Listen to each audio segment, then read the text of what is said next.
ಮಳವಳ್ಳಿಯಲ್ಲಿ December 15ರಿಂದ Suttur ಜಯಂತಿ ಆರಂಭ. December 16ರಂದು ರಾಷ್ಟ್ರಪತಿ ಆಗಮನ. ಭದ್ರತಾ ತಂಡದಿಂದ ಹೆಲಿಕಾಪ್ಟರ್ ಅಣಕು ಪ್ರದರ್ಶನ.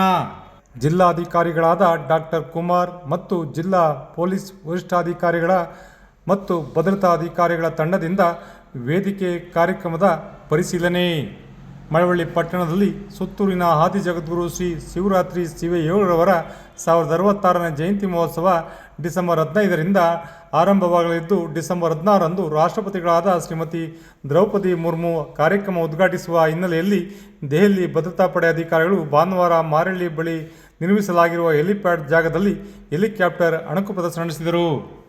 ಮಾರೇಹಳ್ಳಿ ಬಳಿ ಇರುವ ಮಾಜಿ ಕೇಂದ್ರ ಸಚಿವರಾದ ದಿವಂಗತ ಎಂ.ವಿ. ಚಂದ್ರಶೇಖರ ಮೂರ್ತಿಯವರಿಗೆ ಸೇರಿದ ಜಾಗದಲ್ಲಿ ಹೆಲಿಪ್ಯಾಡ್ ನಿರ್ಮಿಸಲಾಗಿದ್ದು, ಭಾನುವಾರ ದೆಹಲಿ ಭದ್ರತಾ ಪಡೆ ಅಧಿಕಾರಿಗಳ ತಂಡ ಜಿಲ್ಲಾಧಿಕಾರಿ ಡಾಕ್ಟರ್ ಕುಮಾರ್ ನೇತೃತ್ವದಲ್ಲಿ ಆಗಮಿಸಿ ಹೆಲಿಕಾಪ್ಟರ್ ಅಣಕು ಪ್ರದರ್ಶನ ನಡೆಸಿ ರಾಷ್ಟ್ರಪತಿಗಳು ಬಂದಾಗ ಎಲ್ಲಿ ಯಾವ ರೀತಿ ಲ್ಯಾಂಡಿಂಗ್ ಮಾಡುವುದರ ಕುರಿತು ಪ್ರಾಯೋಗಿಕ ಪ್ರದರ್ಶನ ನಡೆಸಿದರು.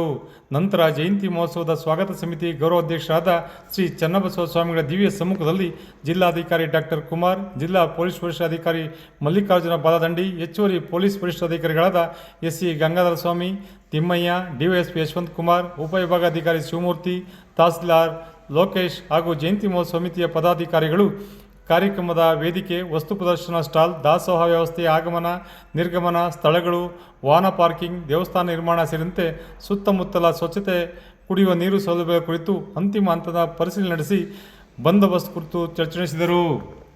ರಾಷ್ಟ್ರಪತಿಗಳ ಭದ್ರತಾ ಪಡೆಗಳ ಅಧಿಕಾರಿಗಳ ನಿರ್ದೇಶನದಂತೆ ಪಟ್ಟಣಕ್ಕೆ ರಾಷ್ಟ್ರಪತಿಗಳ ಆಗಮನ ಹಿನ್ನೆಲೆಯಲ್ಲಿ ದೆಹಲಿ ಭದ್ರತಾ ಪಡೆ ಅಧಿಕಾರಿಗಳ ನಿರ್ದೇಶನದಂತೆ ಪಟ್ಟಣದಲ್ಲಿ ಭಾರೀ ಬಿಗಿ ಪೊಲೀಸ್ ಬಂದೋಬಸ್ತ್ ಕಲ್ಪಿಸಲಾಗಿದೆ.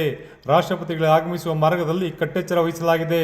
ಫುಟ್ಪಾತ್ ಅಂಗಡಿಗಳ ತೆರವು, ಯಾವುದೇ ವಾಹನಗಳ ಸಂಚಾರ ನಿರ್ಬಂಧ, ಸಾರ್ವಜನಿಕ ವಾಹನಗಳ ಸಂಚಾರ ನಿರ್ಬಂಧ ಸೇರಿದಂತೆ ಹಲವು ಕಟ್ಟುನಿಟ್ಟಿನ ಕ್ರಮ ವಹಿಸಲಾಗಿದೆ ಎಂದು ಈ ಸಂದರ್ಭದಲ್ಲಿ ತಿಳಿಸಲಾಗಿದೆ. ವಿಶೇಷ ವರದಿ ಮಾಗನೂರು ಎಂ. ಶಿವಕುಮಾರ್, ಮಾಮರ ಮೀಡಿಯಾ, ಮಳವಳ್ಳಿ.